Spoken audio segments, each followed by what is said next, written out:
예, 자유한국당이 물난리 와중에 외유성 해외 연수를 간 당 소속 충북도 의원 3명을 제명키로 전격 결정했습니다. 들끓는 민심을 수습할 수 있을지 주목됩니다. 자, 이런 가운데 청와대가 또다시 박근혜 정부 청와대 문건을 공개하면서 논란이 커지고 있습니다. 이 시간 서가번 전 민주당 의원, 김우석 미래전략개발연구소 부소장 두 분 모시고 자세한 얘기 나눠보겠습니다.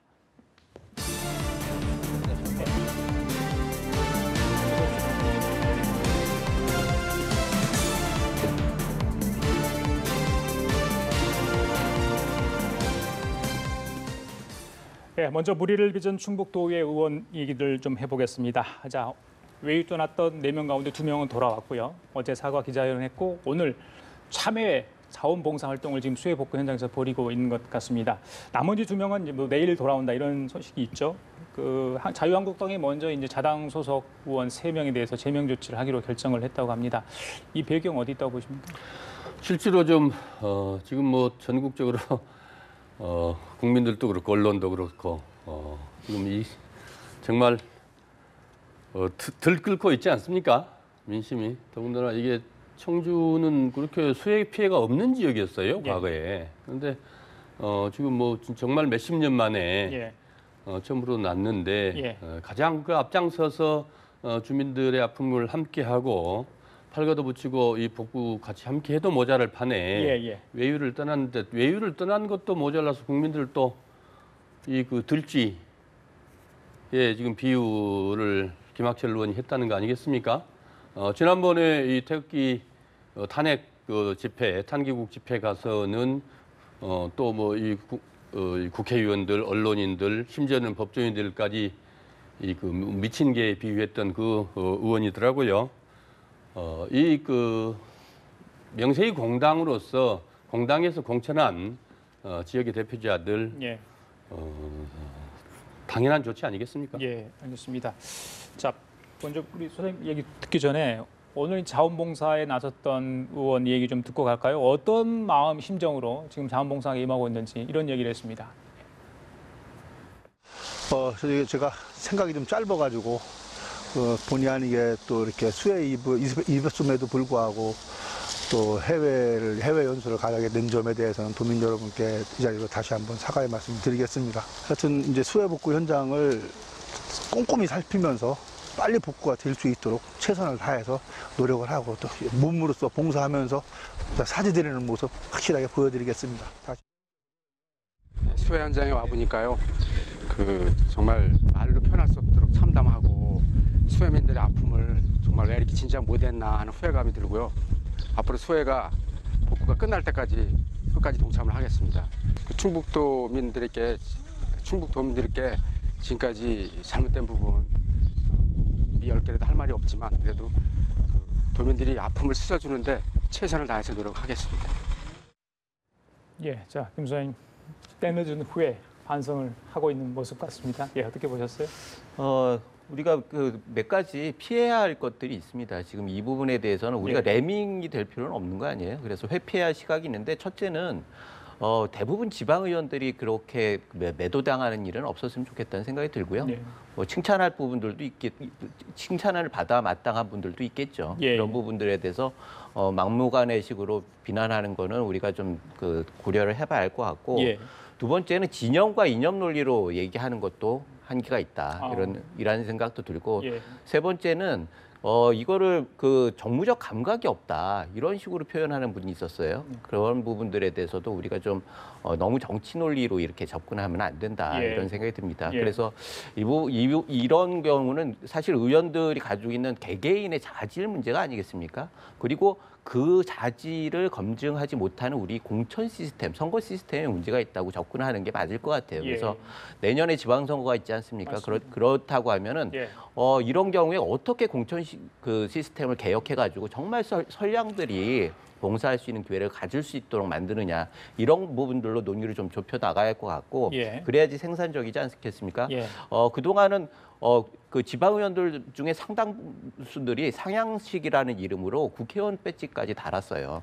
그런데 이런 부분들이 과연 옳은 것인가? 상향식이라고 하는 이름이 겉보기에는 그럴듯해 보이지만 예. 내용적으로 보면은 공청 헌금이나 여러 가지 부작용들이 있지 않습니까?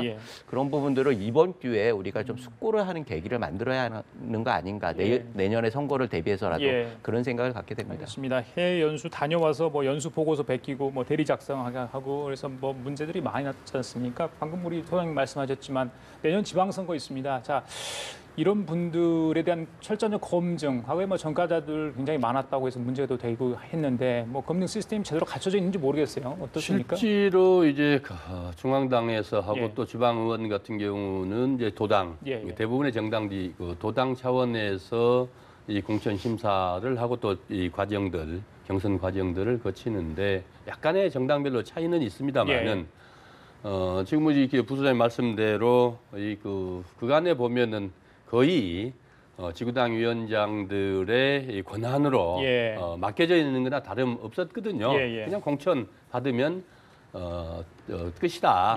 뭐 이러다 보니까 상대적으로 이 검증 절차가 좀 부족했던 건 사실입니다. 검증이 없는 건 아니지만은 또 그런 것들 그래서 지방 의원들 지방자치제가 벌써 20년이 됐습니다. 이제는 좀 더 꼼꼼하게 하나하나 공천 절차 과정에서부터 이 절차 이런 것 문제까지 혁신하는 그런 계기가 되어야 됐다고 생각하고요. 아까 주셨던 말씀대로 뭐 비단 이번 도의원만의 문제들이 아니고 국회의원들 또 외유성 연수 늘 말 많고 탈 많았던 거 아니겠습니까?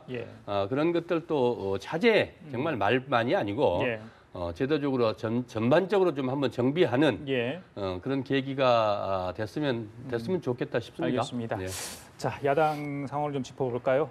대선 이후에 이제 지도부 구성까지 마무리하고 물론 이제 국민의당 전당대회 남아 있긴 합니다만 민심을 이제 끌어안기 위해서 많은 안간힘을 쓰는 것 같습니다. 일단 대선에 패배했기 때문에 뭐 그러겠죠. 그런데 이제 한국당 먼저 얘기를 하자면 한국당의 가장 키워드는 혁신 아니겠습니까? 그런데 홍준표 대표가 오늘요 페이스북에 이런 얘기를 했습니다. 지금 추세대로라면 연말쯤 과거 지지층이 회복될 것이다. 이런 주장을 했어요. 뭐 근거가 있는 얘기일까요? 어떻습니까? 사실 뭐 그럴 가능성이 꽤 있다고 봐요. 왜 그러냐면은 지금은 이게 제로섬 게임 같은 거 아니겠습니까? 그래서 여권의 지지도가 계속 강고하게 간다라고 하면 그럴 가능성이 낮아지지만 이게 뭐 여당에서 강공을 해가지고 또 야당 쪽에서는 또 피해자의 분위기가 있어요. 그러면 국민들에게는 동정심 같은 것들이 있는 거거든요. 그래서 어느 정도는 균형을 맞추려고 하는 그런 분위기가 있을 수 있다. 그게 한 6개월 정도 시간을 두고 충분히 가능하지 않겠느냐라고 하는 희망적인 얘기를 하시는 것 같아요. 그런 면에서는 의미가 있는데 문제는 지지율이 문제가 아니죠. 그거보다는 뭐 어차피 여권에서 지지율이 떨어진다라고 하면 야권은 올라갈 수밖에 없고 또 이게 개혁의 피해자들이 또 선택할 수 있는 건 야당이고 개혁 피로가 쌓이면은 또 야당을 지지할 수가 있는 거거든요. 그래서 그런 반사이익으로 얻은 지지율이 과연 집권까지 갈 수 있느냐라고 하는 부분들은 별개의 문제예요. 지금 정말 오늘 나왔던 정당지들 보면 자유한국당이 2%포인트 올랐습니다. 그래서 이제 두 자릿수 11%가 된 것 아니겠습니까? 소폭 올랐죠. 그래서 이런 추세라고 하면은 뭐 일정 정도 균형을 맞출 수 있을 것 같은데 문제는 역시 지금 위기가 그냥 지지율의 위기가 아니거든요. 지금 보수 진영의 가치의 문제고 진영에서 그 가치가 흔들리면서 다음에 집권 가능성이 있다라고 하는 희망을 줄 수 있느냐라고 하는 부분들이 절실한데 지금 상황으로서는 그런 면에 있어서 중점을 둬야 할 때다. 지지율에 일희일비할 때가 아니고 보수의 가치를 어떻게 하고 그 가치를 중심으로 해서 어떻게 보수 진영을 재편하고 거기에서 희망을 주고 하면서 결국은 모아가지고 하나로 해가지고 그 다음에 집권할 수 있는 가능성들을 키워나가느냐 그게 중요한 거죠. 그래서 내년 지방선거 때 그걸 한번 점검을 하고 개헌을 통해서 뭔가 변화를 주고 이렇게 하면서 전체적으로 정치 발전과 보수당의 가치 이런 부분들이 같이 발전할 때 의미가 있는 지지율이 아닌가 이런 생각이 듭니다. 자, 오늘 연합뉴스 TV에 류석준 혁신위원장이 출연을 했었습니다. 그래서 이런 이야기를 했습니다. 박근혜 전 대통령 탄핵에 앞장선 분들의 잘잘못을 따지겠다. 자, 인적 쇄신, 그러니까 청산, 쇄신도 마찬가지겠습니까? 혁신도 마찬가지인데 이런 얘기를 해서 뭐 당내 계파 갈등, 특히 이제 친박 쪽에서 굉장히 몸을 사리거나 아니면 반발할 수도 있지 않겠냐 이런 생각을 해보거든요. 예. 실제로 지금 이제 홍준표 대표 좀 전에 그 뭐 지지율 가지고 얘기를 예. 했습니다만은 이런 상황들 유석춘 그 혁신위원장 지금 홍준표 대표 체제 들어서서 당을 혁신하겠다고 지금 세우는 분이 혁신위원장 유석춘 위원장 아니겠습니까? 실제로 우리 국민들이 홍준표 대표의 연말까지 지지율 참 그야말로 아전인수격 해석이고 그것이야말로 예. 이 막말이라고 지금 좀 화낼 것 같아요. 합리적 보수 지지자들조차도 지금 그뿐 여러 가지로 뭐 지금 합리적인 그 헌정 질서조차도 지금 왜곡해서 해석하고 부정하고 있는 것 아니겠습니까? 탄핵되고 그다음에 선거 다시 치르고 이런 과정에서 지금 이제 그 바른정당이 쪼개 나갔고 그 과정에서 지금 보수가 쪼개졌는데 다시 그러면은 탄핵을 부정하는 사람이 지금 혁신위원장이 돼가지고 있는데 예. 어떻게 새누리당이 혁신을 할 수 있을 것인지 예. 정말 다시 그냥 아예 그냥 극우로 가겠다 그렇다면 모르겠지만은 그 보수를 지지하는 합리적 이 보수 지지자들이 보기에 예. 오히려 답답하고 화만 나지 않을까요? 예. 지금 그래요. 저런 모습들, 저런 발언들, 예. 또 저런 행태들이 예. 예. 아직은 조금은 안개 속에 갇혀 있는 그런 느낌, 답답하다는 느낌을 이야기를 해주신 것 같고, 자, 소장님 이런 가운데 자유한국당이 오랜만에 누리꾼들의 폭발적 관심을 가졌어요. 지난번에 전당대회 전인가요? 그 오행시 짓기 공모회전을 했죠. 한 2만 2천여 건이 참여를 했다고 합니다. 네. 이 박성중 홍보본부장이 수상작을 발표하면서 그 사례를 들었는데 조금은 재미있고 또 자유한국당에는 따끔한 얘기들의 어떤 오행시가 있었던 것 같습니다. 들려주시죠. 자기 밥그릇을 유난히 챙기니 한 번도 국민 편인 적이 없잖아. 당연하지 않은가? 뭐 이런 비판도 있었습니다. 하여튼 비판의 목소리에 80% 이상의 비판의 목소리에 귀 기울이면서 자유한국당이 거듭나는 그런 계기가 되도록 하겠습니다. 아마 앞에 앉아 있는 기자들이 운을 띄운 것 같아요. 그러니까 자유한국당이라는 이름으로 이제 오행시를 친 것 같은데 방금 이야기한 것처럼 80%가 쓴소리였다고 합니다. 그만큼 자유한국당에 대한 어떤 개혁의 쇄신에 대한 목소리가 높다 이렇게 해석이 될까요? 네, 맞습니다. 그런 거를 인정하는 것이 또 개혁의 시작 아니겠습니까? 그래서 지금 뭐 80% 정도가 뼈아픈 질책이다 이렇게 말씀하셨는데 이 내용을 보니까 이게 뭐 비단 자유한국당만 두고 하는 얘기는 아닌 것 같아요. 예. 정치권 전체에 대해서 쓴소리인 것 같아서 그런 취지에서 고른 거 아닌가라는 생각도 들고 그래서 지금 보통 무풀보다 악플이 낫다고 그러지 않습니까? 그래서 악플을 긍정적으로 활용하는 것이 중요한 건데 이게 국민의 뜻을 제대로 파악해가지고 그 뜻을 헤아려서 방향을 잡고 끝까지 밀어가는 그런 모습이 진정한 혁신이다, 개혁이다 이렇게 보여지고 만약에 그것을 실패한다라고 하면 정말 무풀이 될 가능성이 많다라는 거죠. 그래서 잊혀져 버리면은 정말 어려운 상황이 될 수도 있다. 그런 면에서 지금 뭐 자유한국당의 지금 이것만 보면은 일정 정도 긍정적인 사인 아닌가 이런 생각도 들어요. 관심을 가져줄 때 더 잘해라. 그렇죠. 이런 충분히 메시지. 그런데 뭐 문제는 역시 혁신위원회인데 아까 말씀하셨는데 제가 보기에는 역시 그 태극기 집회라고 해가지고 탄핵 자체에 대해서 반대를 하거나 박근혜 대통령이 잘했다는 건 아닌 것 같습니다.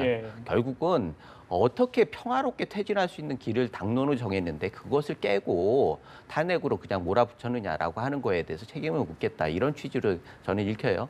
어찌됐든 그런 모습을 보면서 당에서는 바른정당과의 보수 적통 경쟁을 하다 보니까 혁신위가 이렇게 어떻게 보면은 극단적인 급진적인 이런 방향으로 갈 수밖에 없는 상황이었는데 예. 이게 조화를 이뤄야 하는 거예요. 이 오행시 부분이나 이런 것들을 그 올라오는 민심과 보수의 가치를 어떻게 세울 것이냐 이걸 치열하게 논쟁을 하면서 뭔가 예. 새로운 가치를 만들어내는 게 필요한 거 아닌가 예. 이런 선생님, 생각이 하신 듭니다. 말씀 있을까요? 실제로 80%가 다 이 그 비판적이고 조롱 섞인 그것을 보내줬다고 인정했지 않습니까? 또 정말 이 그 자조적으로 한 것인지 정말 이 반성적 차원에서 최우수작 선정을 했다고 하면은 정말 이 국민들의 뜨거운 그 회초리로 생각을 하고 예. 이 야당의 예. 역할 예. 또 보수의 역할이 예. 진정으로 어떤 것인지 자성하고 예. 또 그것을 극복해서 예. 국정 운영의 한 당사자로 한 축으로 예. 야당이 중요한 축 아니겠습니까? 예. 3년에 들어가는데 그 축으로 이 거듭나는 이 그 노력들이 돼야 되는 거지. 순간적인 이 지지율 1%를 가지고 예.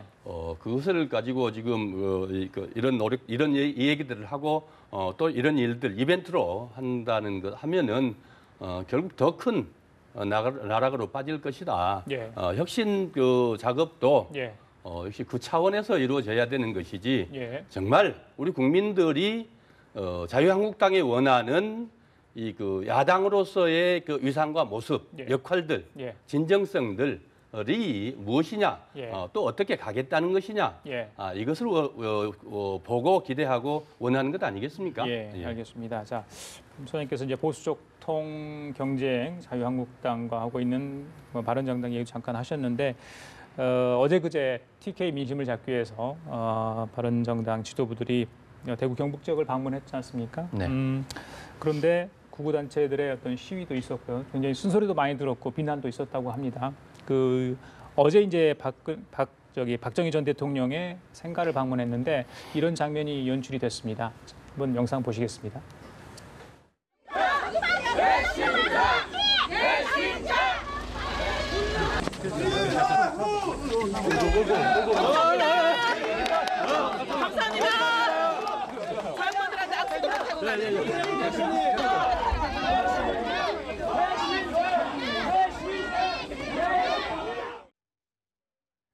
네, 선생님 한쪽은 이해운, 한쪽은 배신자 이렇게 연호를 이제 계속 외치는 장면 보셨는데 역시 네. 배신자 이미지를 계속해서 불식시키기 위한 노력들이 계속 필요해서 간 것 같은데 그렇게 민심은 쉽게 돌아오지 않은 것 같습니다. 맞습니다. 예. 지금 코끼리를 생각하지 마라고 미국에서 공화당에서 얘기했던 그것들이 떠오르는데요. 지금 현장에서 계속 부딪히다 보니까 배신자 프레임에 계속 갇힐 수밖에 없는 거죠. 특히 영남 같은 경우에는 아주 첨예한 데 아니겠습니까? 지금은 사실은 그런 면에 있어서 대선 때 같은 경우에는 바른정당이 수도권을 중심으로 해가지고 여기에서 무슨 그 이슈를 만들어가지고 내려가는 전략을 썼어요. 그런데 지금 바른정당 같은 경우에는 영남에서부터 시작을 했단 말이죠. 예. 그러면은 이건 배신자 프레임을 강화시킬 수밖에 없는 거죠. 여기에서는 우리가 배신자를 생각하지 말아야 하는데 계속 배신자라는 얘기를 떠오르게 하니까요.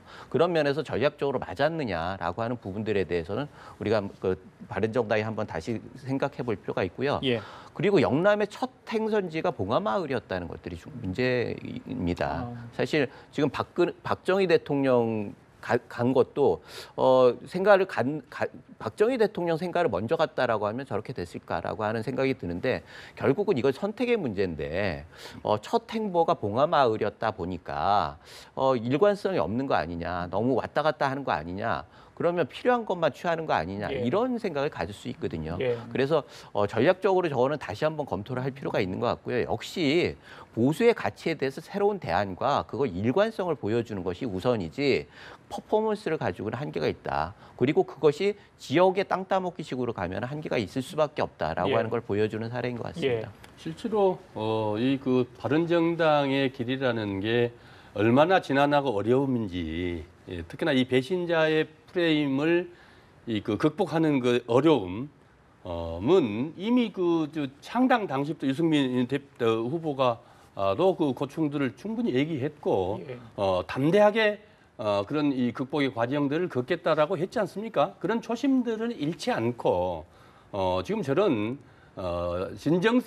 저런 행보들이 국민들에게 진정성 있고 또 일회성이고 지속적으로 그러면서도 왜 우리가 어떻게 거듭나고 또 어떻게 이 야당 당사자로서 또 보수의 적통을 차지하기 위해서 어떤 이 그 혁신을 할 것인지 모습을 갖고 갈 것인지 이런 것들이 지속적으로 그다음에 진정성 있게 국민들에게 그 노력해야만 이 성공할 수 있다. 민주당도 그렇지 않습니까? 지난 이 총선 전에 이 그 분당의 아픔을 겪으면서도 혁신의 끈을 놓치지 않았고 총선에서 인재영입을 통해서 또 국민들에게 그 진정성을 지속적으로 이 그 사기를 놓으면서까지 이렇게 한 분 한 분들이 그 노력해서 국민들이 인정을 했고 그 과정에서 또 결국은 총선에서도 어느 정도 성과를 거둬냈고 이 대선에서 정권까지 잡을 수 있었지 않겠습니까? 여러 가지 그 촛불이나 이 탄핵 여러 가지 일들이 있었지만은 그 과정 하나하나에서 결국은 그 진보 진영의 대표성을 인정을 받았고 정권까지 잡은 거거든요. 바른정당 역시 이훈 대표나 또 뭐 이 그 소속 의원들이 지금 그런 각오로 그런 자세로 임하고 있는지 만약 그렇게 진정성 있게 지속적으로 간다면은 저는 충분히 성과를 거둘 수 있다. 또 그래야 된다. 이렇게 보여집니다. 알겠습니다. 진정성 있는 행보를 계속 좀 보여달라 이런 주문이신 것 같고요. 자, 호남에서 민심을 잃은 국민의당 얘기 좀 해보겠습니다.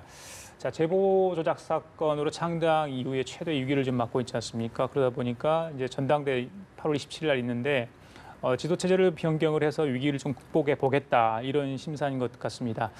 근데 이제 어떻게 지도 체제를 갖고 갈 것인가, 당 대표의 권한을 강화할 것인가, 아니면 최고위를 그냥 계속 유지할 건가, 아니면 폐지를 할 건가 이런 뭐 논란이 좀 있는 것 같아요. 당 내부 사정 누구보다 잘 아실 텐데 어떻습니까? 국민의당으로서는 참 지금 답답하고 또 위기감에 쌓여 있는 게 현실 아니겠습니까? 당장 뭐 이 수사 문제는 그 별도로 하더라도 지금 이제 전당대회를 통해서 당이 거듭나고 발전하고 또 지지를 그 회복하는 그런 과정이 돼야 될 것인데 조금 그 언론도 그렇고 국민들도 그렇고 지지자들도 좀 그 의아해하고 있는 요즘인 것 같아요. 왜냐하면은 지금 이거 지도 체제 문제가 제일 먼저 나왔어요. 지금 집단 지도 체제에서 단일성 집단 지도 체제 단일 체제라는 거죠. 과거에 총재식 체제로 가겠다는 거 아니겠습니까? 결국은 어쩌면은 이게 혁신이라는 게 새로워지자는 건데 미래로 가는 게 아니고 과거로 지금 이 어려움을 기화로 해서 이 뭔가 좀 그 미래로 가는 모습을 보이지 않고 과거로 가는 모습을 보이는 그런 모습들을 보여주는데 이런 때야말로 정말 이 그 바른정당의 집단지성을 믿음과 확신을 가져야 될 거 아닌가. 사실 저 증거 조작건도 지금 보면 대선이 이 그 당의 일사불란한 당이 중심이 돼서 한 게 아니고 안철수 후보 체제와 당과 또 좀 분리됐고 그런 과정에서 여러 가지 뭐 이 혼선이 있었다고 지금 얘기들을 하고 있지 않습니까? 그런 것들을 봐서도 이런 모습들을 봐서도 확인할 수 있는데 어쨌든 아직까지는 이 그 좌표를 잡고 있지 못한 거 아니겠는가? 비전을 제시하지 못하고 있고 또 내부 반성도 지금 치열하지 않아요. 대선 패배에 대한 내부 반성도 치열하지 않고 그다음에 자기 확신도 좀 그러다 보니까 약하고 그러면서 미래에 대한 비전도 지금 국민들이나 지지자들에게 보여주지 못하고 있는데 어떻게 그 과정들을 겪어갈지는 모르겠습니다만은 조금 답답하고 안타깝죠. 자, 선생님 지금 이제 평상시처럼 또 평온한 상황이 아니라 정말 위기 상황이고 전시 상황 아니겠습니까? 그렇다면 이 상황에 맞는 어떤 그러니까 지도 체제는 어떤 게 더 어울릴까요? 국민의당으로서는 이 호남 민심을 잃은 상황에서 어떤 일사불란한 그런 지도 체제가 필요한지 아니면 그 최고위원처럼 이렇게 의견을 반영을 해서 좀 가는 게 현 상황을 좀 유지하는 게 나은지 어떻습니까? 일단 내부 외환이 있지 않습니까? 외환은 뭐 말씀하신 대로 그 제보 조작 사건 거기에 따른 사정 정국 그래가지고 외부에서 강한 압박이 들어오고 있어요. 그런데 그런 와중에 내부에서 지역도 불안하죠. 지금 호남 민심이 완전히 그 더불어민주당의 90몇 %가 가고 있고 그래서 존립 기반이 굉장히 어렵고 그것 때문인지 내부에 동요하는 의원들이 꽤 많은 걸로 알고 있어요. 그러다 보니까 이걸 어떻게든지 버텨야 하는 상황이에요. 이 고비를 넘겨야 하는 상황이라는 거죠.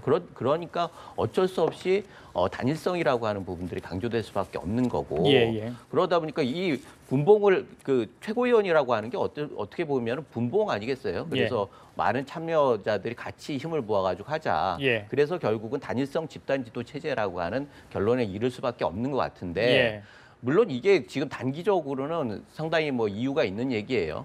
그런데 장기적으로 봐가지고 과연 국민의당이 왜 존립해야 하느냐, 합치면 왜 안 되느냐. 그 가치가 뭐냐라고 하는 것들을 보여줘야 하는 거죠. 지금 보수 진영도 마찬가지지만 지금은 국민의당도 위기고 보수 진영 전체도 보수 정당들도 위기예요. 그러면 지금 정권 초기에 어떻게든지 그 다음에 희망을 주기 위해서는 가치들을 좀 만들어내야 한다. 그래가지고 아까 말씀하셨듯이 바른정당이나 뭐 저쪽에서도 가치를 세워가지고 그것이 맞으면 합당하는 방향으로 가는 거고 국민의당도 가치를 만들어가지고 그게 합당으로 가면 합당을 하는 거예요. 그렇지 않고 독자적으로 존립해야 한다고 이유가 있으면 존립해야 하는 거고 그런 과정을 겪어야지 전체적으로 정치가 발전을 하고 경쟁 관계가 공정한 경쟁 관계가 돼야 하는 거지 지금처럼 그냥 버티고 보자라고 하는 부분들에 대해서는 역시 미래지향적인 방향은 아닌 거 아니냐 이런 생각을 갖게 합니다. 알겠습니다. 자 이번에는 청와대로 가보겠습니다. 왜 우리 선생님께서 갑자기 그렇게 웃으시는지 알겠어요. 자, 참 뭐라 할까요? 이게 놀랍고도 어처구니 없다 이런 뜻인지 모르겠습니다. 자, 세 번째로 박근혜 정부 청와대 문건을 이제 공개를 했습니다. 뭐 적법성 논란도 있는데 뭐 보수단체 지원 문제랄지 또 삼성합병 국민연금 무결권 행사 이런 부분들 민감하고 논란이 될 수 있는 부분들이 많이 나왔습니다. 그래서 504건의 국정 상황실에서 나온 그 문건들을 공개를 했는데 자, 앞으로 더 나올 수 있다. 물론 이제 지금 조사를 하고 있고 분석을 하고 있기 때문에 주말 중에는 다음 주 초에 이제 정확하게 이제 어느 정도 나왔는 내용을 발표할 텐데, 자 문건의 파장 어디까지 미칠지 어떻게 보십니까?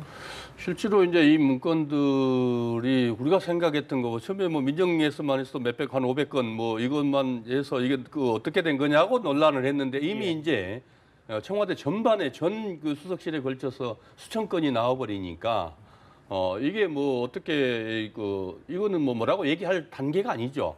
의심의 단계도 아니고 하나하나 이제 그 중에서 국정 유린과 관련된 뭐 이거는 뭐 정권 차원의 국정 유린이라고 해도 과언이 아닐 정도의 문건들이 지금 나왔다고 박수현 대변인 지금 발표했지 않습니까?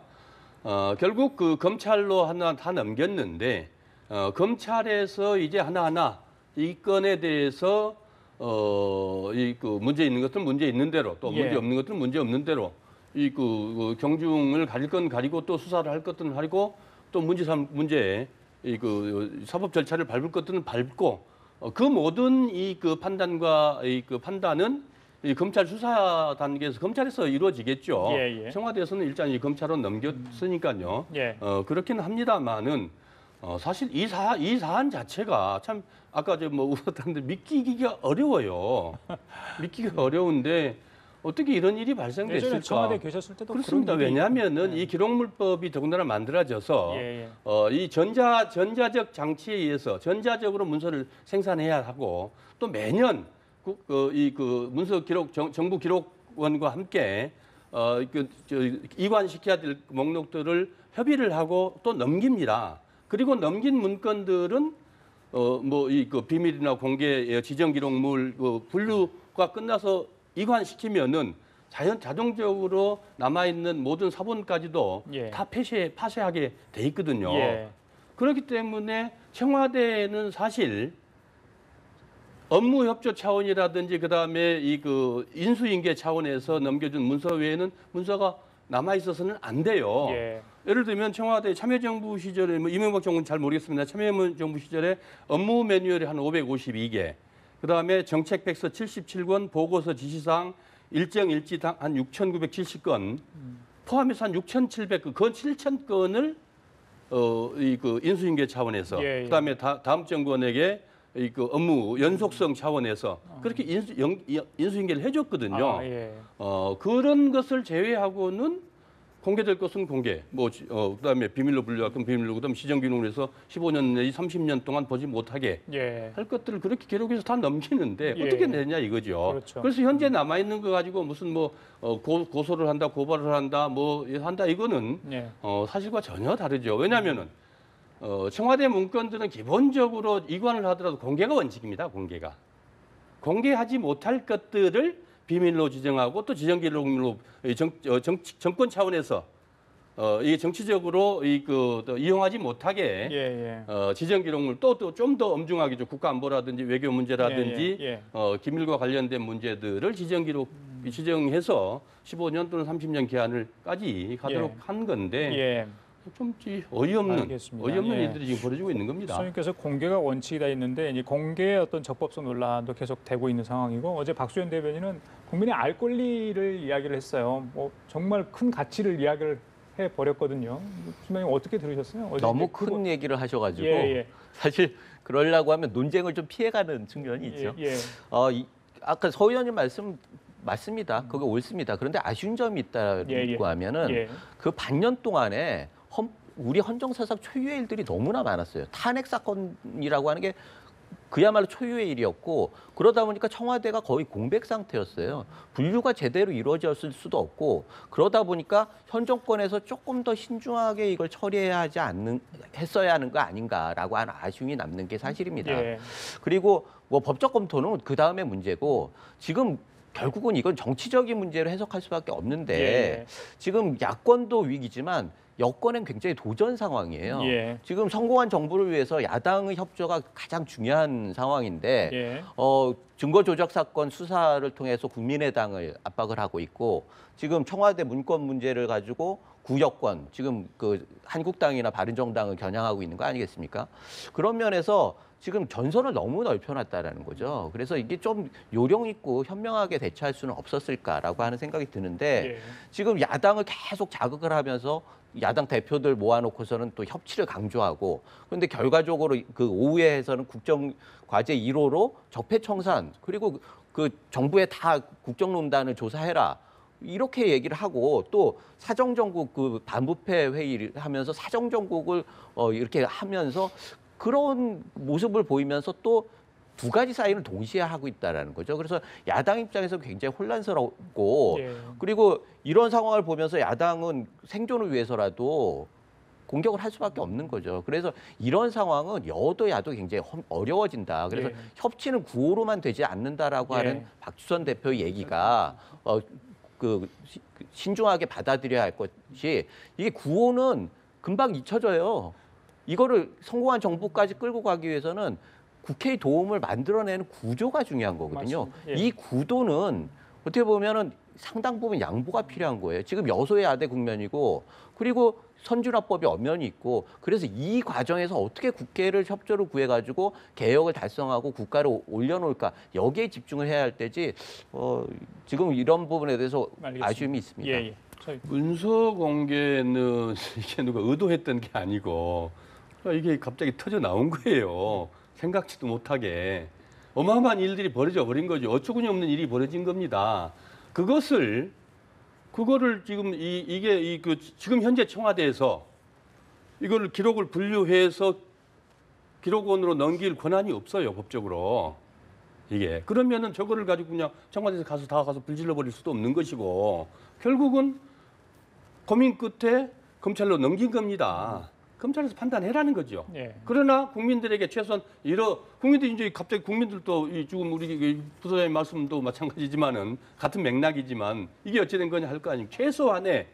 최소한의 그 의문점들은 해소해 주는 게 청와대의 몫이죠. 또 청와대가 한 당사자이기도 하잖아요. 이게 청와대에서 일어난 일이니까 이 정권에서 일어난 일은 아니지만은 그런 점들이 있고 그다음에 적폐청산이라는 것은 아까도 말씀드린 반성하지 않고 과거 우리가 일제 문제도 마찬가지지 않습니까? 일제를 청산하지 않고 새롭게 어떻게 새로운 역사를 만들어 나갈 수 없듯이 지금 마찬가지죠. 잘못된 일들을 누구를 정권 보복 차원에서 정치 보복 차원에서 이런 일들이 있어서는 안 되겠지만은 정말 이거 잘못된 것들은 잘못된 대로 문제 찾고 또 처벌할 사람들 처벌하고 그렇게 해서 또 새롭게 나라를 만들어가는 것이다.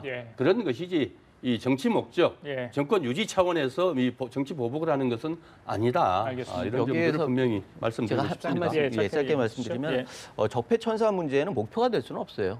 결과적으로 미래지향적인 방향으로 갈 때 그 과정에서 결과적으로 적폐가 청산이 되는 거지 목표가 된다라고 하는 거는 좀 어폐가 있는 것 같고요. 지금 좀 아쉬웠다는 게 이게 검찰에 조용히 넘기고 그래서 거기에서 뭐 어떻게든지 활용을 하고 그거는 별개의 문제입니다. 법적 판단을 하는 거고. 그리고 만약에 이의가 있으면 야당 그 사람 불러가지고 열람을 해가지고 의견을 모으고 이런 과정이 좀 있었으면 좋았지 않았을까라고 하는 아쉬움이 있는 거죠. 알겠습니다. 어찌됐건 청와대 직원들은 좀 바쁘게 생겼습니다. 자, 마지막 주제를 좀 다뤄볼까요? 자, 문재인 정부가 100대 국정 과제를 발표했는데 하루 만에 집권 여당에서 증세론이 대두가 됐습니다. 과연 그 100대 과제를 수행하기 위한 재원이 부족하다 이런 이제 비판이 있었는데 그런 얘기가 나오자마자 마치 잘 짜여진 각본처럼 여당이 총대를 맸습니다. 자, 추미애 대표도 이야기를 했고 사실 이제 뭐 여당이라고 해도 되죠. 김부겸 행정자치부 장관이 이제 행정안전부죠 이제 안전부 장관이 이야기를 했는데 과연 이 증세가 현실적으로 가능한가? 예전부터 계속 나왔던 얘기 아니겠습니까? 그 부분은 어떤 적절한지 짧게 실제로 박근혜 정권에서 이 증세 없는 복지 허구다. 뭐 지금 바른정당 유승민 후보가 제일 먼저 해서 박근혜 대통령이 갈라지는 계기가 됐지 않습니까? 5년간 이 그 전체 이번 그 재정회의 때 발표한 걸 보면은 국정기획위원회에서 발표한 걸 보면은 5년간 178조의 재원이 소요가 되는데 그것들을 세입과 세출, 세입이 늘어난 거, 초과 세입 또 이 그 세출로 뭐 줄여서 59조 정도, 95조 정도 해서 충당하겠다. 김부겸 장관 그거 너무 낙관적인 거 아니냐? 경기 변동성도 있고 그것만 가지고 되겠냐? 결국 세금을 좀 거둬야 되는 것 아니겠냐?